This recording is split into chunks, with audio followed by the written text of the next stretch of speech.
Hey guys, welcome back to another week of the CNL. It's going to be week number 10, and we are going to be going up against Aaron 12 and the Rome Empoleons. For all 12 of you that are watching, I actually got a forfeit win last week, which is why there was no battle. Yeah, unfortunately, I just wasn't able to find a time to schedule with who I was supposed to play against. But yeah, let's focus on this week. We're going to be going up against Aaron 12. Aaron, I've played a couple of times before. Yeah. So going through his team, Steeler, he has a Cell Steeler, of course, matches up really well against my team. I only really have a couple of things that want to deal with it. Has enough coverage to be able to cover a bunch of things that want to deal with it, considering that I don't have a Steel type, so I can't wall it.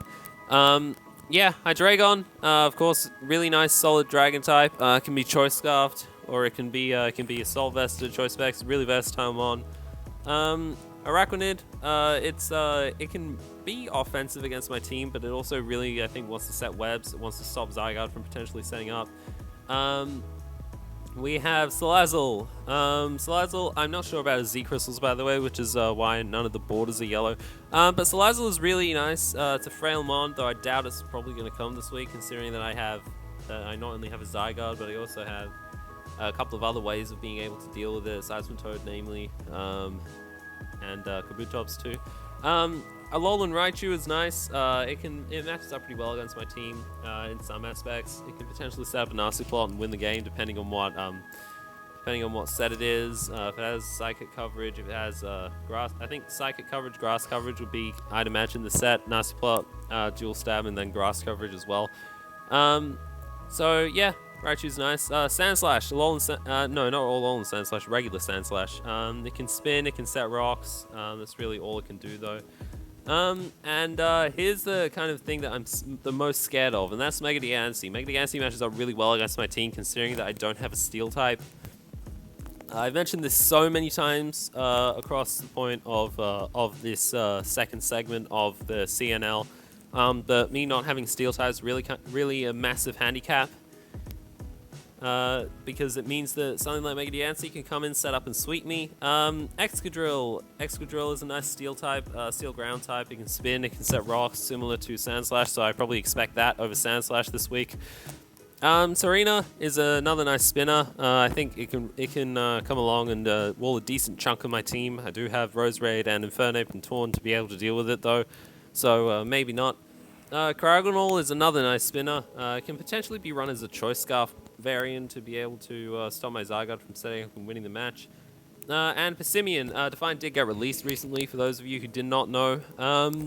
Yeah, Persimmon now gets access to Defiant. It means that it can potentially switch in on a defog and put pressure on that. So I think his goal really is to get up his hazards and keep them up, I suppose, in a sense. But yeah, that's going to be his team. I think going through my team matchup, I think I have an okay matchup against him.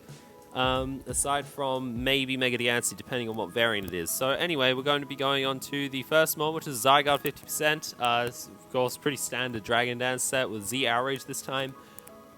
I'm not running any weird EV spreads this week. I'm just running max attack, enough speed for, I believe, everything on his team that I can catch. I think it was for... maybe, yeah, I think it was Scarf Persimmon if he wants to bring that along. D-Dance, Outrage, 1000 Arrows, Extreme Speed. If I get set up, then I can pretty much deal with his entire team. If Mega Diancie's dead, I can just hit Outrage and clean up the rest of the game once Steeler goes down. Something like, what's it called? Hydreigon can probably stop it, though, if it's Choice Scarfed. So I will need to be wary of that. But yeah, that's Zygarde. Moving on to Roserade, it is an Assault Vested variant this week. This is mainly just Max Extreme, Max Special Attack Modest to be able to deal with the Mega Diancie. I don't think it gets Psyshock. I know it gets Psychic. I don't think it gets Psyshock. I'm not running HP Steel this week because I need Hidden Path Fire in case Steel wants to come in and wall me. Giga Drain does a decent chunk to it anyway, regardless of whether it's set up or not. Yeah, that's pretty much it. Dazzling Gleam, of course, for the Hydreigon. I think I put Shadow Ball on there for the Alolan Raichu. Potentially coming in and 1v1ing this. So, anyway, going on to Sylveon, you have Steel coverage out of the gate across this team because, as I've been saying, Mega Diancie just beats my team. Wish, Baton Pass, Hyper Voice, Hidden Pass, Steel. I have enough special attack EVs to be able to 2-hit KO Mega Diancie at +1. Or at least get a solid chunk off, so I can potentially come in with something like a Revenge Cleaner or something and take it down. Of course, Wish is to be able to kind of increase its longevity. I have a max Fizdef Bold nature, so that I can be a switch into a Araquanid if I need it to be. Doesn't really switch into much aside from Araquanid. I guess maybe physical. Not really physical stealer if it's not hitting a steel type attack. Serena it can do well against, but yeah, it's a pretty standard Sylveon set. Dry Pass, of course, for the momentum. Moving on to a Choice Scarfed physical Infernape this week. Mark Punch, Iron Tail, Flare Blitz, Thunder Punch. Running Mark Punch over close combat this week because I thought, maybe Hydreigon is Choice Scarfed, and I think I can OHKO the Hydreigon, I think, with Mark Punch. I think it was either Jolly or Adamant. It's one of the two. I don't remember. It is Choice Scarfed. I think it is Jolly because I can outspeed, again, Choice Scarfed Simeon. I think this hits the same speed tier as Zygarde 50% does. Yeah, Flare Blitz just is for the Steel, and of course Iron Tail, like I said. Steel coverage out the gate on this team for the Mega Diancie. But yeah, that's Infernape. Moving on to just a relatively standard Spadef Seismitoad this week. It can't 1v1 Sealer because Sealer obviously gets Giga Drain. Stealth Rock, knock off Scald, Earthquake. I can potentially knock off a Scarf of something that wants to be able to deal with something like Zygarde 50%. You know, EQ is just for general coverage. This team's pretty weak to ground. I can only really see Steeler, Hydreigon, and I guess Araquanid maybe switching in. I suppose Cryogonal too, but Cryogonal doesn't like taking knockoffs. Scald, of course, is because Scald is good. But yeah, that's Seismitoad. Moving on to the last Pokemon. Before I do, though, I think like rocks are pretty important this game. I want to potentially be able to bring this against a Mega Diancie. He has quite a lot of hazard removal, but yeah, if I'm able to get rocks up and keep them up, then it means free chip on his team. Stealth Rocks is always nice. And last but not least is going to be a bit of a weird set this week. It's going to be Carmine Meloetta. Carmine Thunderbolt, Psyshock, Dazzling Gleam. I only have I think speed is, again, the same speed tier as Zygarde hits. Carmine, Thunderbolt, Psyshock, Dazzling Gleam. +1, I can 1v1 the Hydreigon because I have Dazzling Gleam, obviously.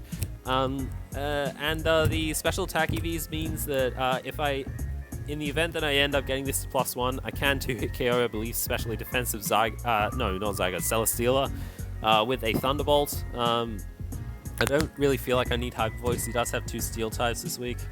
Yeah, but I guess that's going to be the team. Thank you for, I guess, tuning into the team builder. Yeah, let's get into the battle. Okay, guys, so it's going to be week number 10. I do have the match here. We are going up against Aaron, of course. Looking at his team, he didn't really bring anything that was too out of the ordinary. I did expect something like Extra Drill over Sandslash, but he did bring Sandslash, which is a fair bring, considering how much of a threat Zygarde 50% is to his team. But yeah, there's not really much to say about this, aside from the fact that Mega Diancie is probably the biggest problem to my team. But yeah, I'm gonna go ahead and get started here, and yeah, so he's gonna leave with his Mega Diancie. I do leave with my Seismitoad, and he is just gonna Mega Evolve. So my play here, my logic here was I didn't want this thing setting up for free, so I thought I may as well try and get some damage off. If he uses a Hasty set, and this actually does have a chance to kill, I think. As you can see, it does just about 95%. It does leave him on about 6. I'm just going to hit EQ again. I want this Mega Diancie gone. So here I'm just going to set up my Stealth Rock series. He's going to go for Webs. And I'm pretty much kicking myself here for not bringing any hazard removal. Because, because then I can, I didn't bring any hazard removal, which I am honestly kicking myself for, because Webs are just such a problem in this matchup. I have a Scarfed Infernape in the back. My Zygarde will have to set up some more. But yeah, I'm going to go ahead and knock off this Splash Plate from the Araquanid, identifying that yes, this is an offensive variant of Araquanid. Here I'm just going to go into my Roserade, and I'm going to make a bit of a misplay here and sack it off, because, No, wait, I just want to get some damage off. Yeah, I'm going to sack this Roserade off, which was a massive misplay, I think, because I kind of needed this thing to be able to get rid of the Sand Slash, potentially. Now, so here I'm just going to go into my Infernape. I'm going to hit Thunder Punch and take out this Araquanid. So, in comes the Sand Slash. Unfortunately, this does get a free spin off on my team, on literally anything. So I'm going to go back into my Seismitoad as he's going to spin. I'm just going to go for Stealth Rocks again. I'm going to try and Rocks till I die. He's going to get rid of my lefties, which is fine, because I want this thing to die anyway. I'm just going to go for Stealth Rocks until I go down eventually. But here I do make a massive misplay and I hit Skull here.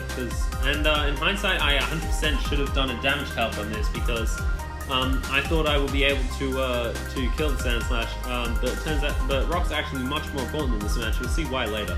However, I can just go into my Zygarde now and set up Dragon Dances for free on this thing. Knockoff won't do too much to me because I am holding a Z Crystal.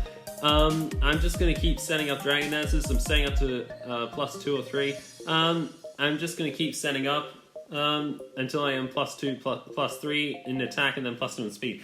Now here I should have gone for the Z move, because had I gone for the Z move, then I would probably have been able to potentially keep my Zygarde healthy, potentially come in and set up on something else.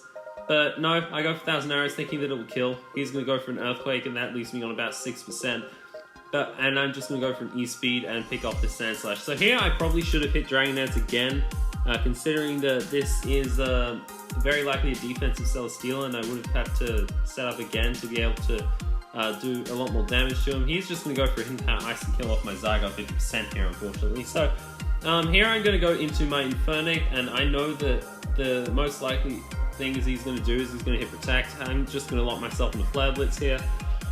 I'm just going to go for Flare Blitz and do some damage, try to get this thing weakened. He's going to go for Leech Seed, identifying that yes, he is a Leech Seed variant to try and stall out my Infernape. So here I do go for Flare Blitz here. Celesteela is going to protect and get health back, and I'm just going to take it out with a Flare Blitz. Now here, Aaron could probably have brought in his Raichu here and set up and won the game here, considering that my 3 ways of being able to deal with it are all dead. And my team is really weak to it. So he's going to go for Sludge Wave, predicting my... make a nice play, go for Sludge Wave, predicting Sylveon, basically forcing me to sack it off here. So I'm going to go into my Meloetta here. I'm thinking, okay, this is probably a choice variant, so I'm going to go for a Calm Mind here. In hindsight, I probably should have... I could potentially have hit Calm Mind again. And that's really going to matter later on in the game, because he's going to bring in his Alolan Raichu here. I just want to get damage off, but he does reveal that he is a Nasty Plot variant, and this is where the rocks kind of come in and really matter here. He's going to go for Thunderbolt and take me out. He's going to go for the Life Orb Recoil. Had rocks have been up after Life Orb Recoil, I had a rather large chance to kill with a Mark Punch. So, and I'm going to go for a Mark Punch. As you see, he is going to live, unfortunately. So had I had the rocks up, he would have been 12.5% weaker, so I would have been able to get the kill with Mark Punch on both Diancie and Raichu. But yeah, unfortunately we are going to take a 1-0 loss because he does have the Diancie in the back. But yeah, I honestly don't... I'm not that salty about the match. I still have a really solid chance at playoffs, because if you look at the ladder... hold on, I'm going to get the document up now. This is not the right doc. I'm gonna go to Google Docs. I'm gonna get my the CNL document up here. Where is it? Here it is. So I'm gonna get the CNL doc up here. As you can see, based on the standings, here they are. I am sitting at 4 and 6 now, with a differential of -5. So if I win against Wolf next week, then I clinch my spot in the playoffs, because the worst I can do is 5 and 7. If I go 5 and 7, if I win next week, then I'm pretty much guaranteed to go 5 and 7. Which, as you can see, the last 4 players are at the point where if I managed to win this week, then they wouldn't be able to catch up to me in terms of record. Because Koma has 8 losses, DJ has 9 losses, and JJ has 9 losses, and then Wolf has 7. So if I beat Wolf, next week, then I will clinch my spot in the playoffs. But yeah, that's going to be it. Unfortunately, I do lose the match this week. It's honestly not so bad. It could have been worse. But yeah, that's going to be it. I'll see you next week for when we battle Wolf.